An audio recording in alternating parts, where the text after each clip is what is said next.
Hello friends, welcome to IT index. आज के video में हम लोग जो बात करने वाले हैं वो बहुत ही इंपॉर्टेंट पॉइंट है।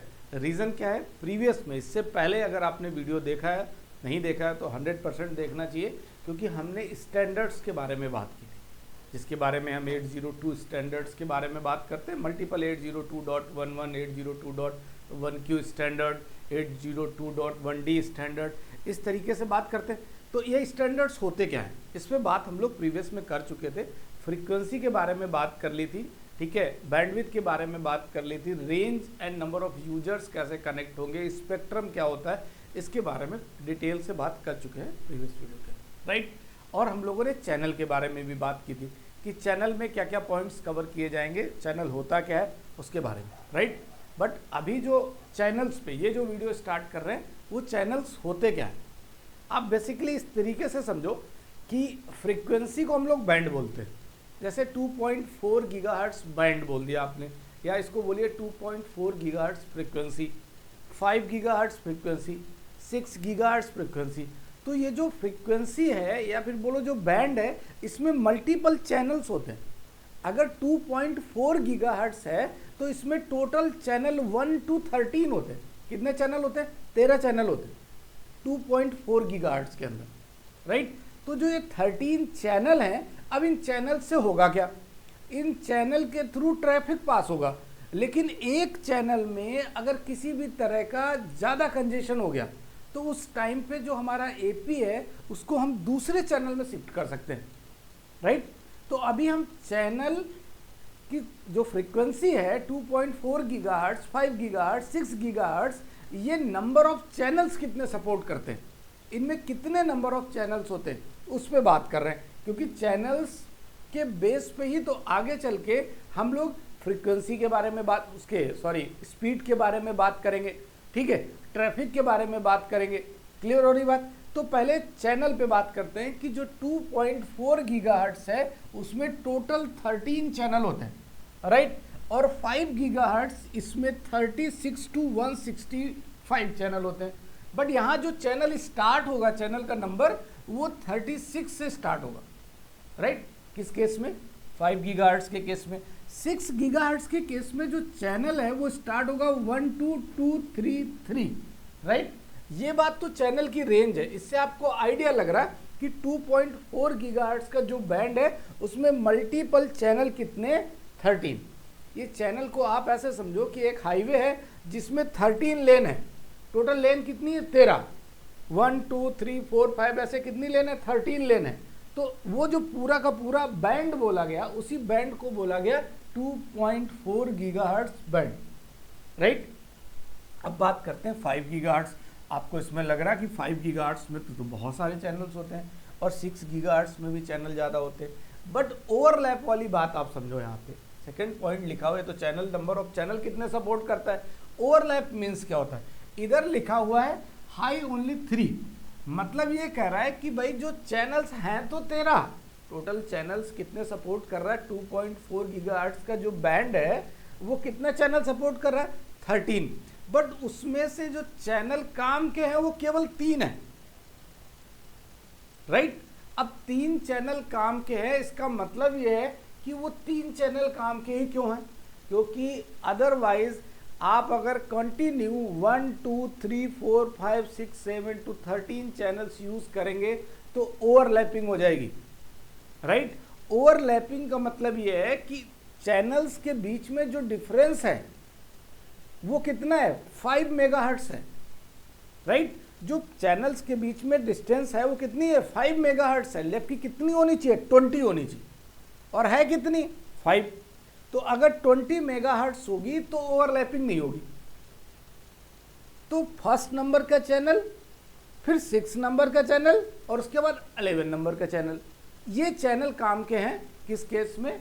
2.4 गीगाहर्ट्ज़ बैंड के केस में। क्लियर हुई? अभी और डिटेल से चैनल्स के बारे में आगे बताया भी हमने, बहुत हाई उसमें डिटेल डायग्राम के साथ। स्पीड की बात करें तो लो है, और रेंज क्या है? लॉन्ग है। 2.4 में तो हम बात कर चुके हैं कि रेंज कितनी होती, डिस्टेंस बहुत ज़्यादा कवर करता है, बट स्पीड क्या है? लो है। भाई आपके चैनल जो 2.4 गीगाहर्ट्ज़ में है वो हैं तो 13, बट यूज हो रहा है 1, 6 एंड 11। लेकिन इन चैनल्स की जो चौड़ाई है वो बहुत कम है। इन चैनल्स की जो चौड़ाई है, मतलब इन चैनल्स की जो चौड़ाई है वो कम है। इस वजह से यहाँ पे जो स्पीड है वो क्या है, स्लो है, लो है। 5 गीगाहर्ट्ज के केस में बात करें ओवरलैपिंग कम होती है। आप कहोगे ऐसा क्यों, 5 गीगाहर्ट्ज में ओवरलैपिंग क्यों कम होती है? भाई 5 गीगाहर्ट्ज में जो चैनल्स हैं उन चैनल्स के बीच में 20 मेगाहर्ट्ज की डिस्टेंस गैप है। कितना? 20 मेगाहर्ट्ज का गैप है दो चैनल्स के बीच में, इन केस ऑफ 5 गीगाहर्ट्ज। आपको डायग्राम से आगे समझाएंगे, प्रॉपर चैनल बने हुए हैं, बट अभी समझ में आना चाहिए। 6 गीगाहर्ट्ज जो है यहाँ पे बात हो रही कि ओवरलैपिंग जैसा कुछ है ही नहीं। क्यों नहीं है, आगे बात करेंगे। स्पीड अल्ट्रा हाई है, मतलब बहुत हाई है 6 गीगाहर्ट्ज के अंदर, और रेंज बहुत शॉर्ट है। मैंने बोला है कि जब स्पीड बहुत हाई होगी, जब स्पीड ज़्यादा होगी तो रेंज कम होगी, और रेंज कम होगी तो रेंज तो शॉर्ट है बट स्पीड सुपर फास्ट। ठीक है, अबाउट चैनल विड्थ, चैनल की चौड़ाई के बारे में बात करें। 20 मेगाहर्ट्ज, 40 मेगाहर्ट्ज, 80 मेगाहर्ट्ज, 160 मेगाहर्ट्ज। आपको लगेगा कि यार चैनल में अलग अलग चैनल होते हैं, अलग अलग स्पीड के। आप ऐसा समझो कि 20 मेगाहर्ट्ज का गैप था एक चैनल में। कह रहा है narrow channels less speed more stability. ये लाइन समझो, ये बहुत अच्छी लाइन है। कह रहा है चैनल सकरा है, मतलब जैसे आप वन वे है, आप समझो क्या है, वन वे। तो वन वे का मतलब स्पीड जो है और सकरा रास्ता है। वन वे जरूर है, बस स्पीड क्या है, सकरा रास्ता है। तो उसमें क्या होगा, आपकी स्पीड जो होगी वो स्लो होगी। स्पीड क्या हो, स्लो होगी, बट स्टेबिलिटी होगी। क्यों? आप सोचो आपकी एक कार जो है, एक लेन है, उस लेन से एक कार निकल जाएगी और थोड़ी सी गैप छूट जाएगा, राइट। मीन्स दूसरी कार उसके पैरेलल ओवरटेक नहीं कर सकती। तो उस कंडीशन में ऐसा समझो कि आपकी स्पीड तो स्लो होगी, राइट, लेस होगी, बट स्टेबिलिटी अच्छी होगी। क्योंकि अगर आपने उसकी चौड़ाई बढ़ा दी गई, आप कई बार देखते होगे कि लेन्स बनाई नहीं गई, एक ही लेन रखी गई बट वो बहुत चौड़ा रास्ता है। तो उस कंडीशन में ये क्रिएट होता है, स्पीड तो ज़्यादा मिल गई but more spectrum used and more overlap risk. आप कहोगे ऐसा क्यों? अच्छा, आप ध्यान से समझो। आप एक ऐसे रास्ते पे जा रहे हो जहाँ लेन नहीं बनी हुई है बट रास्ता बहुत चौड़ा है, तो इसका मतलब स्पीड तो मेंटेन होगी, राइट, बट स्पेक्ट्रम यूज्ड और फॉर मोर ओवरलैपिंग रिस्क। भाई रास्ता चौड़ा है, आप कभी इधर भाग रहे हो कभी इधर भाग रहे हो, स्पेक्ट्रम आपको ज़्यादा मिल रहा है क्योंकि चौड़ाई ज़्यादा है, तो आप एरिया बहुत ज़्यादा कवर कर सकते हो, बट उस टाइम पे रिस्क भी तो है, राइट। स्टेबिलिटी नहीं है कि आप ऐसे लेन मिल जाती है तो बिल्कुल स्टेबिलिटी है कि इसी लेन में जाना है हमें, ठीक। तो इस वजह से कह रहे हैं कि अगर चैनल की चौड़ाई बहुत ज़्यादा होगी तो स्पीड तो मेंटेन हो जाएगी बट वहाँ पे ओवरलैप होने का भी रिस्क होता है। तो अगर चैनल्स को, मल्टीपल चैनल को क्या कर सकते हैं हम लोग, इथर चैनल की तरह चैनल बाइंडिंग कर देते हैं, राइट। याद होगा इथर चैनल स्विचिंग के अंदर हम लोगों ने जब थ्रूपुट इंक्रीज करना होता था तब स्विच के साथ जब मल्टीपल लिंक से कनेक्टिविटी होती है तो मल्टीपल लिंक्स को क्या करते थे हम लोग, इधर बंडलिंग कर देते। तो बंडलिंग के थ्रू क्या होता था, थ्रूपुट इंक्रीज कर देता था स्विच के केस में। और नहीं याद है तो आप स्विचिंग का वीडियो देखो, थ्रूपुट बताया, इथर चैनल तो डिटेल से एक्सप्लेन किया। अबाउट इथरनेट चैनल में बात करें 20, 40, 80, 160, आप ज्वाइन करते जाओ मल्टीपल चैनल्स को, तो बंडलिंग कर लोगे तो उसके साथ आप क्या कर सकते हो, चौड़ाई चैनल की क्या कर सकते हो, बढ़ा सकते हो, ठीक है। देखो ध्यान से, आगे थोड़ा डायग्राम के थ्रू एक्सप्लेनेशन आपको मिल जाएगी। ये देखिए आपको बिल्कुल अच्छे से समझ में आएगा, इस डायग्राम को समझो, बहुत अच्छा। 2 गीगाहर्ट्ज बैंड है, यहाँ पे क्या है, लेंस जरूर कम है बट ट्रैफिक बहुत ज़्यादा है और इंटरफ्रेंस बहुत ज़्यादा है। मतलब ट्रैफिक ज़्यादा होगा तो इंटरफ्रेंस ज़्यादा होगा, ठीक है। स्पीड भी तो कम मिलेगी, आगे वाले को ओवरटेक कर नहीं पा रहे हैं तो स्पीड कम मिलेगी। तो 2.4 गीगाहर्ट्ज के केस में ये प्रॉब्लम आती है। और इधर देखो लिखा भी है 3 non overlapping channels are 1, 6 and 11।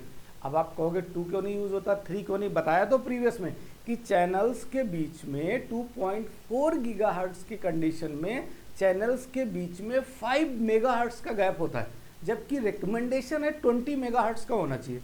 इसलिए पहला चैनल यूज़ कर लिया, 6 नंबर चैनल यूज़ कर लिया, देन 11 नंबर चैनल यूज़ कर लिया और ओवरलैपिंग वाले रिस्क को ख़त्म कर लिया।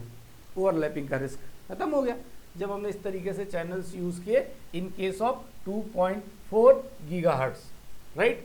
अब 5 गीगाहर्ट्ज़ की अगर हम बात करें, राइट, देखो 5 compare to 2.4 gigahertz number of channels ज़्यादा होंगे 5 गीगाहर्ट्ज़ के अंदर। अब 5 गीगाहर्ट्ज़ में कह रहा मोर लेंस बढ़ जाएंगी, ऑब्वियस सी बात है, ठीक है। मॉडरेट ट्रैफिक, अब लेंस बढ़ गई तो उतना ट्रैफिक हमें कम रहेगा, इंटरफेरेंस भी कम रहेगा। भाई ओवरटेकिंग में आसान, नंबर ऑफ लेन्स है तो एक लेन में गाड़ी जा रही है, आपको आगे निकलना है, दूसरी लेन खाली है, उससे ओवरटेक कर लिया तो इंटरफेरेंस क्या है, कम है, इंटरफेरेंस कम, स्पीड मेंटेन हो जाएगी, ठीक है। बट यहाँ पे भी देखो ध्यान से, चैनल्स 36, 40, 44, 40, 4 का गैप आपको दिख रहा है। 4 का गैप क्या है कि चैनल्स के बीच में 5 मेगाहर्ट्ज़ का गैप होता है, तो 4 के गैप के का मतलब 20 मेगाहर्ट्ज़ का गैप होगा। इट मीन्स ओवरलैपिंग नहीं होगी, इसलिए चैनल 36 के बाद कौन सा यूज़ किया जा रहा है, 40, और 40 के बाद 44। अब समझ में आ रहा होगा आपको चैनल के बारे में, राइट, अच्छे से समझ आ रहा है ना। देखो 6 गीगाहर्ट्ज़, 6 में बात कर रहा, बहुत सारी लेंस है, कोई प्रॉब्लम ही नहीं, ट्रैफिक लाइट है, लाइट ट्रैफिक, अब ज़्यादा लेंस है तो ट्रैफिक कहाँ होगा, सारी गाड़ियाँ निकल जाएंगी जल्दी जल्दी से, किसी भी तरह का कोई ट्रैफिक नहीं होगा, इंटरफेरेंस की कोई बात ही नहीं, ठीक है, किसी तरह का कोई इंटरफेरेंस क्रिएट नहीं होगा। तो ये जो चैनल्स है वो आपको इस तरीके से मिलेंगे, 5, 21, 37, ये सभी चैनल्स जो यूज़ होते हैं वो 6 गीगाहर्ट्ज़ बैंड में यूज़ होते हैं, राइट। एक चीज़ आप इधर हो, हमने यहाँ पे आपको एक्सप्लेन किया है जिसमें ये बोला है WiFi bands are like highway, एक हाईवे जा रहा है, ठीक, उसको बोला बैंड, राइट, उसके अंदर जो लेन है उसको बोल दिया चैनल, राइट, क्लियर हो गई बात। एक जो हाईवे है पूरा उसको बोला हमने बैंड, 2.4, 5, 6 गीगाहर्ट्ज़, उस हाईवे के अंदर मल्टीपल लेन है और उनको बोला चैनल। बस ध्यान ये रखा कि चैनल्स के बीच में ओवरलैपिंग ना हो, इसलिए उनके बीच में आपस में गैप होना चाहिए 20 मेगाहर्ट्ज़, ठीक है, क्लियर। अब देखो इधर डिवाइसेस, मतलब हमने रिप्रेजेंट किया है, कार को एज अ डिवाइस रिप्रेजेंट किया है और ट्रैफिक को as a data is the traffic. अब इधर आ जाओ, बैंड की बात करें, आपका जो बैंड मैंने बताया कि 2.4 गीगाहर्ट्ज़, 6 गीगाहर्ट्ज़ क्या है, हाईवे की तरह बताया, मीन्स वो एक बैंड है। चैनल मतलब आपकी लेन है, फ्रीक्वेंसी मतलब एग्जैक्ट पोजीशन ऑफ लेन, जो लेन है उसकी पोजीशन क्या है, राइट, वो आपका फ्रीक्वेंसी हो गया। चैनल की चौड़ाई, ठीक है, और उसके बाद में ये बोला गया कि नहीं आपको चैनल की चौड़ाई बढ़ानी है तो 20 मेगाहर्ट्ज़ है, आप 2 चैनल मिला दो, 40 मेगाहर्ट्ज़ हो गया, ये लिखा तो है, ये 20 मेगाहर्ट्ज़, एक लेन है आपकी, 40 मेगाहर्ट्ज़ करो, 2 लेन हो गई, 80 मेगाहर्ट्ज़ करो, 4 लेन मिक्स कर दो, ये 8 लेन मिक्स कर दो। भाई आप ऐसा समझो कि टोटल नंबर ऑफ लेन्स ज़्यादा है, तो आपने 4 लेन को एक ग्रुप बना दिया, ग्रुप 1, ग्रुप 2, ग्रुप 3, इस ग्रुप में 4 लेन है, इस ग्रुप में 8 है, इस ग्रुप में 12। अब आप ट्रैफिक फॉरवर्ड कर रहे हो ग्रुप 1 के लिए सेलेक्टेड, कौन सा ट्रैफिक पास होगा ग्रुप 1 से, कौन सा ट्रैफिक पास होगा ग्रुप 2 से, और कौन सा ट्रैफिक पास होगा ग्रुप 3 से। तो नंबर ऑफ लेन्स को ज्वाइन करके हमने उसकी जो चौड़ाई इंक्रीज कर दी, उसके थ्रू हम ट्रैफिक पास कर रहे हैं। तो इसका मतलब किसी भी चैनल की विड्थ अगर आपको बढ़ानी है तो उसके लिए उन चैनल्स को आपको कंबाइंड करना पड़ेगा, और कंबाइंड करने से आप उस चैनल की विड्थ को, मल्टीपल चैनल्स की विड्थ को आपस में ज्वाइन करके इंक्रीज कर सकते हो, राइट, ओके। तो आगे बात करते हैं हम लोग, अभी तो आई थिंक अच्छे से समझ में आपको आया होगा। देखो नेक्स्ट पॉइंट, अब इंडिविजुअल सभी चैनल की बात करते हैं, 2.4 गीगाहर्ट्ज़ की बात करेंगे, 5 गीगाहर्ट्ज़ की बात करेंगे, 6 गीगाहर्ट्ज़ की बात करेंगे, इंडिविजुअल 1 बाय 1 बात करेंगे सभी के बारे में। तो 2.4 गीगाहर्ट्ज़ फ्रीक्वेंसी जो बैंड है, जिसको हम लोगों ने एज हाईवे रिप्रेजेंट किया, मैंने आपके सामने बैंड को बताया कि एक हाईवे, राइट, वही बोला है कि इसमें टोटल 13 चैनल होते हैं। इन केस ऑफ 2.4, 1 to 13 जो हैं आपके वो टोटल चैनल हैं, और इसका जो बाय डिफ़ॉल्ट चैनल विड्थ है वो 5 मेगाहर्ट्ज़ मैंने आपको बताया था। एक चैनल की चौड़ाई कितनी है, 5 मेगाहर्ट्ज़ है। तो मैंने ये भी बोला था चौड़ाई तो 5 मेगाहर्ट्ज़ है, स्पीड स्लो रहेगी, राइट, स्पीड स्लो रहेगी लेकिन स्टेबिलिटी बढ़िया रहेगी, right. There are only 3 non overlapping channel 1, 6 and 11। कह रहा बस एक चीज़ का ध्यान रखना है, ये तीनों चैनल्स अलग अलग डिस्टेंस में आपको दिख रहे हैं कि भाई पहला 1 यूज़ हुआ, 6 यूज़ या 11, because of frequency gap of 20 to 25 megahertz कि एटलीस्ट दो चैनल के बीच में 20 तो मिनिमम मतलब रिकमेंडेशन है कि 20 टू 25 मेगाहर्ट्ज़ का गैप होना चाहिए। इस वजह से ये चैनल्स का गैप आपको देखने को मिल रहा है। राइट, 5 गीगाहर्ट्ज़ फ्रीक्वेंसी बैंड, इसमें हम लोगों ने बात की थी 36, 40, 44, ये बिल्कुल वही है। 36 से 40 4 चैनल हो गए और 5-5 मेगाहर्ट्ज़ का गैप हो गया, तो टोटल कितना हो गया? 20 हो गया। तो इस वजह से इस तरीके से बोला गया, और फिर बोला गया इनमें कोई ओवरलैपिंग नहीं होती। जब आपने 4 चैनल छोड़ ही दिए तो फिर ओवरलैपिंग का उतना ही गैप क्रिएट हो गया।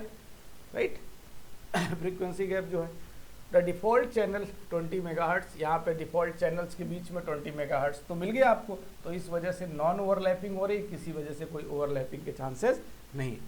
अब फ्रीक्वेंसी स्पेक्ट्रम यहाँ पे देखो, of this band is 5152 megahertz. मैंने प्रीवियस में आपको बताया था कि जो 5 गीगाहर्ट्ज़ है वहाँ पे फ्रीक्वेंसी जो स्पेक्ट्रम है, स्पेक्ट्रम वो कितना सपोर्ट करता है? 7 मेगाहर्ट्ज़, 700 मेगाहर्ट्ज़। तो 700 मतलब आप 5850 से माइनस करो तो आपको 700 मिल जाएगा। स्पेक्ट्रम को लेके कंफ्यूज मत होना। स्पेक्ट्रम आप ऐसे समझो, एक रोड पे जा रहे हो जहाँ लेन नहीं, बहुत चौड़ा रास्ता है, वो लेन ही इतनी चौड़ी है कि उसमें आपके पास बहुत स्पेस मिल रहा है। कभी गाड़ी आप ऐसे मूव करा सकते हो, भगा सकते हो गाड़ी स्पीड से, बट ध्यान रखना है ओवरलैपिंग के चांसेस हैं क्योंकि स्पेस बहुत है, दूसरा भी कोई आ सकता है उस टाइम पे। ठीक है, तो इस बात का ध्यान रखना है। That is called spectrum. Right, it also support channel wide. ये भी सारी चीज़ें आपको क्लियर हैं। The main point is this, ध्यान रखिएगा, all the channels of 5 gigahertz are put into the specific UNII line. अब यूनी क्या है? UNII 1, UNII 2, UNII 2E and 3। देखो ऐसा समझो कि अलग अलग चैनल अलग अलग ग्रुप में डाल दिए गए। आपके दिमाग में यूनी का मतलब क्या है कि यूनिवर्सल है कि अलग अलग चैनल मतलब अलग अलग ग्रुप में डाल दिए गए। एक ग्रुप बनाया गया UNII 1, UNII 2, UNII 2E and UNII 3। ये जो चैनल्स हैं ये यूनी 1 में सबका अलग अलग काम है, अलग अलग चैनल्स हैं तो अलग अलग काम भी है उनका। ऐसे यूनी 2 है, uni 3 and uni 2E and 3। ठीक, इनके बारे में बात करते हैं कि यूनी है क्या। देखो, about UNII bands in 5G, unlicensed national information infrastructure. अब अनलाइसेंस्ड क्या है भाई? एक कुछ ऐसे चैनल्स हैं जिनके लिए आपको लाइसेंस लेने की ज़रूरत नहीं। अनलाइसेंस्ड का मतलब क्या है? इन चैनल्स के लिए आपको लाइसेंस लेने की ज़रूरत नहीं। आप अनलाइसेंस, यूनी का मतलब अनलाइसेंस्ड, आपको सीधा सीधा समझ में आ जाएगा कि इनके लिए लाइसेंस परचेज करने की ज़रूरत नहीं है। UNII bands are official division of 5 gigahertz bands और spectrum that defines the channel allocation. Right, ये जो 5 गीगाहर्ट्ज़ का बैंड है पूरा का पूरा, जिसको हम लोग हाईवे बोल रहे थे, इसको मल्टीपल, आप ऐसा समझो, एक 5 गीगाहर्ट्ज़ का बैंड है जिसको हमने बोला कि ये हाईवे जा रहा है। इस हाईवे के अंदर मल्टीपल चैनल्स की रेंज बना दी हमने कि शुरुआत यहाँ से होगा, ख़त्म यहाँ से होगा। अब इन्हीं चैनल्स में हमने UNII 1, UNII 2, UNII 2E and UNII 3 4 group बना दिए। तो 4 ग्रुप का एडवांटेज ये हुआ, एक ग्रुप के अंदर अलग चैनल आते हैं, दूसरे यूनी के अंदर अलग चैनल आते हैं, तीसरे यूनी 2E के अंदर अलग आते हैं और 3 के अंदर अलग आते हैं। मीन्स बैंड एक है, वो भी 5 गीगाहर्ट्ज़ का, उसके अंदर मल्टीपल ग्रुप्स है। मल्टीपल आप समझो यूनी है, मतलब यूनी का मतलब है आपका अनलाइसेंस्ड नेशनल इंफॉर्मेशन इंफ्रास्ट्रक्चर। तो यूनी 1, यूनी 2 करके आपको आ रहा है कि किस तरीके से इनके जो चैनल्स हैं उनको डिवाइड किया गया अलग अलग ग्रुप में। Why channels are divides in the UNII band, क्यों कर दिया? चैनल्स को अलग अलग बैंड में, अलग अलग यूनी में क्यों डिवाइड कर दिया गया? अलग अलग नंबर्स में यूनी बैंड्स में क्यों डिवाइड कर दिया गया? Because the rule all the channels are not similar in 5 gigahertz. सभी चैनल्स का सेम रोल नहीं है। तो आपने uni 1, uni 1-2, uni 2E, uni 3 इसलिए बनाया गया क्योंकि सभी यूनी के अलग अलग, सभी यूनी बैंड्स के अलग अलग पर्पज़ है, अलग अलग काम है, सभी का अलग अलग टास्क है। तो इस वजह से सभी को अलग अलग बैंड में क्रिएट कर दिया गया, यूनी बैंड बोला गया। देखो यहाँ से यूनी 1 के अंदर आता है 36 to 48, यूनी 2 52, ये तो आपको समझ में आ ही रहा है यूनी 3 के अंदर। बट जो मेन पॉइंट है इनका यूज़ क्या है ये समझो तो इंटरेस्टिंग लगेगा। क्या, ध्यान से देखो, अब यूनी 1 के अंदर जो ये चैनल्स आते हैं ये होम वाईफाई में यूज़ होते हैं, मतलब जो अपने घर के अंदर जो होम अप्लाइंसेस लगे हैं या फिर अपने सिस्टम्स को कनेक्ट करना है वाईफाई के थ्रू, तो जो घर में आप अपने होम के अंदर यूज़ करते हो ये जो यूज़ होते हैं चैनल्स 36 to 48 यूज़ होते हैं। यहाँ पे DFS यूज़ नहीं होता, डायनेमिक फ्रीक्वेंसी सिलेक्शन जैसा कुछ नहीं है, मतलब डायनेमिक ऑटो अपने मन से फ्रीक्वेंसी सिलेक्शन कर ले, ऐसा इन चैनल्स के बीच नहीं है यूनी 1 के केस में।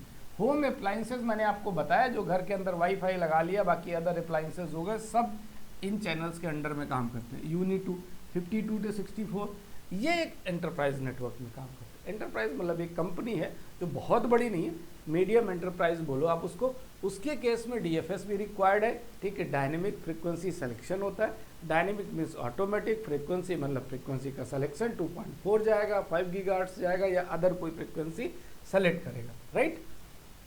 यूनिट 2E का मतलब ये है, ये एंटरप्राइज मतलब बड़े नेटवर्क में यूज़ होता है। और आपका यूनिट 3 जो होता है ये आउटडोर वाईफाई के बारे में बात करेंगे या ISP सेटअप के बारे में बात करेंगे। ISP सेटअप, अरे जियो का आजकल देख रहे हो छत पे लगा देते हैं कि भैया ये वाईफाई है जियो फाइबर, ठीक, जियो एयर फाइबर बोलते हैं उसको, ठीक। तो इस तरीके से जो बाकी डायग्राम के थ्रू बताया तो अच्छे से समझ में तुमको आ जाएगा। पहले मैं आगे बढ़ता हूँ, ये देखो ये आपको क्लियर है प्रॉपर, अच्छे से समझो। Unlicensed national information infrastructure availability varies by the country and the region, वो डिवाइस ऑब्वियस सी बात है डिपेंड करता है कंट्री और रीजन पे। यूनी 1 में चैनल अपने को पता है, फ्रीक्वेंसी भी अपने को पता है, डिवाइसेस आपको पता है कि वाईफाई राउटर हम लोग लगा देते हैं, वायरलेस राउटर या अदर वायरलेस डिवाइसेस हैं, ये सब इसमें आते हैं। 2A के अंदर जो आते हैं वो ये सारे डिवाइसेस आते हैं, इसमें आपको ये वायरलेस मोबाइल और लैपटॉप तो समझ में आता है। यहाँ DFS करके कुछ लिखा है और रेडार डिटेक्शन जैसा लिखा हुआ है, ये क्या है। और इस वाले केस में आपका वो भी क्या बोलते हैं DFS सपोर्ट कर रहा था, डायनेमिक फ्रीक्वेंसी सिलेक्शन। आप ऐसे समझो कि आपका जो एक्सेस पॉइंट है APA वो एक चैनल पे काम कर रहा है जिस चैनल का नाम है 56, राइट, ओके, वो चैनल पे काम कर रहा है 56। और AP में बाय डिफॉल्ट एक ऑप्शन होता है उसमें DFS ऑन करने का होता है। तो इस टाइम पे AP को ये पता चल जाएगा कि अगर रेडार भी तो किसी चैनल पे काम करता होगा। रेडार का मतलब वो तुम एयरपोर्ट वाले रेडार से समझो, ATS के थ्रू जो होता है, या रेलवे में रेडार्स के थ्रू कई बार सिग्नल्स कनेक्टिविटी होती है ना, तो उस टाइम पे समझो उन सिग्नल्स को प्रायोरिटी ज़्यादा दी जाएगी जो रेडार वाले हैं। तो उस कंडीशन में जो रेडार जिस चैनल पे काम कर रहा है उस चैनल को AP ऑटोमेटिक स्विच कर देगा, AP उस चैनल पे काम नहीं करेगा। आप ऐसा समझो कि एक्सेस पॉइंट 56 पे काम कर रहा था, रेडार सिग्नल को डिटेक्ट करते ही उसको पता चला कि 56 पे रेडार सिग्नल काम कर रहा है, फाइनली वो 56 छोड़ के 60 पे शिफ्ट हो जाएगा ऑटो, राइट। तो ये बात हो गई DFS की। सेम थिंग यूनिट 2C के अंदर ये एंटरप्राइज होगा, यहाँ भी DFS सेम तरीके से काम करता है। और यूनिट 3 के अंदर ये बिल्कुल आपके एयर फाइबर हो गए जो छत पे डंडे में लटका दिए गए और नियर बाई टावर से कनेक्टिविटी या सैटेलाइट के थ्रू कनेक्टिविटी कर ली, राइट। ये तो सामने डायग्राम से भी दिखना है। Outdoor wifi, wireless bridge, home routers, ठीक, ISP के लिए यूज़ होता है। ये आपके एंटरप्राइज के लिए हो गए, ओके। तो low frequency to high frequency 5 gigahertz spectrum समझ में अच्छे से आ गया होगा आपको। आगे बढ़ें, देखो अब बात करते हैं रोल ऑफ DFS। बार बार आप DFS सुन रहे हो कि डायनेमिक फ्रीक्वेंसी सिलेक्शन होता क्या, राइट। DFS यूज, देखो DFS का सबसे बड़ा यूज है, अगर DFS है तभी वो रेडार सिग्नल को डिटेक्ट करके अपने चैनल को चेंज कर पा रहा है, अदरवाइज चेंज नहीं कर सकता था। देखो इधर ध्यान से, it stands for dynamic frequency selection, it is an official design mechanism use in 5G। ये एक ऐसी मैकेनिज्म है जो 5 गीगाहर्ट्ज़ वाईफाई बैंड के साथ यूज होती है to detect the radar signal. इस मैकेनिज्म की हेल्प से ही रेडार सिग्नल को डिटेक्ट किया जा पा रहा है एक्सेस पॉइंट के द्वारा, AP के द्वारा।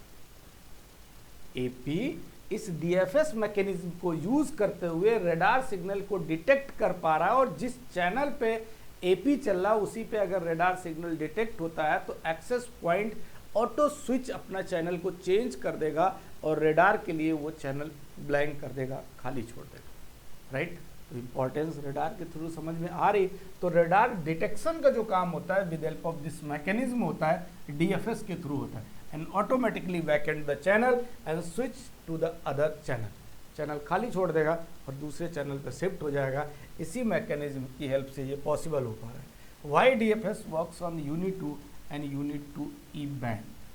अब ये इंपॉर्टेंट है। अब आप कहोगे डीएफएस यूनिट 1 में क्यों नहीं काम करता है, 2 में ही क्यों काम करेगा? अब ये रेंज पे डिपेंड करता है फ्रीक्वेंसी के, क्योंकि जो फ्रीक्वेंसी की रेंज है यूनिट 2 और यूनिट 2E वो आपके डीएफएस की 5 जो गीगाहर्ट्ज फ्रीक्वेंसी है उसके साथ मैच कर रहा है। कैसे? देखो, आपका कह रहा है रडार फ्रीक्वेंसी रेंज इज 5.25 और आपकी फ्रीक्वेंसी रेंज क्या है 5 गीगाहर्ट्ज। तो उस कंडीशन में 5.25, 5.235 एंड 47 ये आपकी रडार की फ्रीक्वेंसी है, and under this unit 2 and unit 2E frequency matches. इन्हीं के अंडर में ये इन्हीं के बीच में यूनिट 2 और 2E की फ्रीक्वेंसी मैच करती है। इस वजह से कहा जा रहा है कि यहाँ पे डीएफएस यूज़ होगा और डीएफएस की हेल्प से ऑटो डिटेक्ट कर लेगा।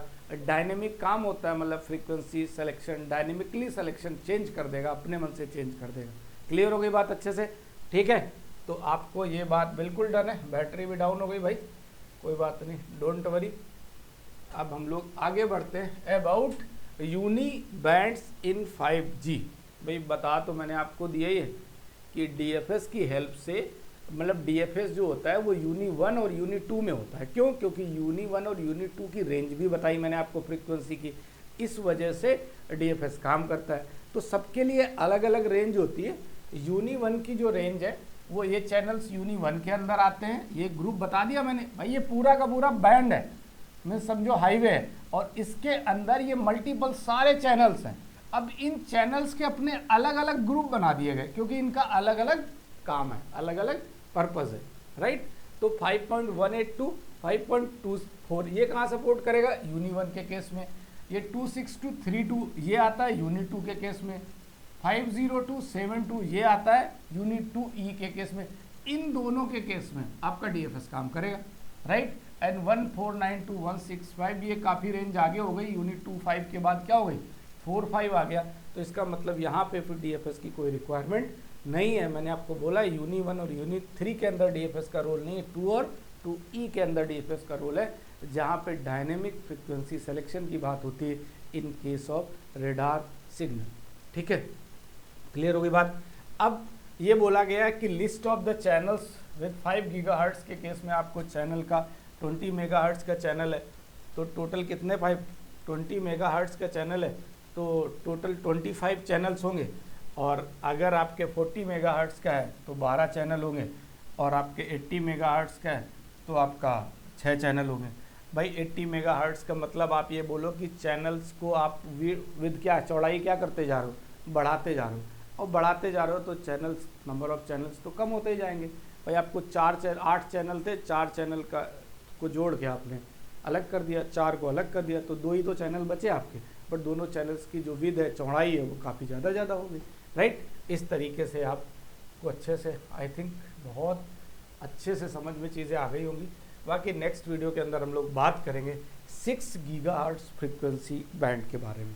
2.4 क्लियर, 5 गीगाहर्ट्ज क्लियर। नेक्स्ट में बात करेंगे 6 गीगाहर्ट्ज के बारे में इन डिटेल विद डायग्राम। इस वीडियो को यहीं पे कंप्लीट करते हैं। Thank you. कमेंट जरूर करिएगा, वीडियो अच्छे से समझ में आ रहा है, लाइक सब्सक्राइब भी जरूर करें। Thank you.